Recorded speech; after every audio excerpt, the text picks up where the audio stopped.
morning, YouTube. Good morning, good morning. It's the rust specialist here. Let's go over and see what Caleb's doing. Hey, Caleb. How many Chevy rusted out fuel pumps have you done in the last 2 months? I lost count.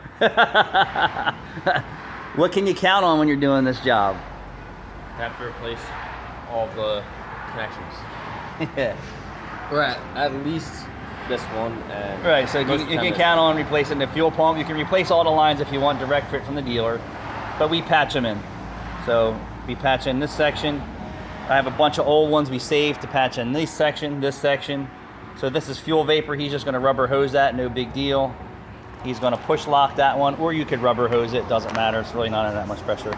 And then we're going to quick disconnect the main fuel line, and then we're going to replace the fuel vapor line with the plastic line all the way up to the purge valve too.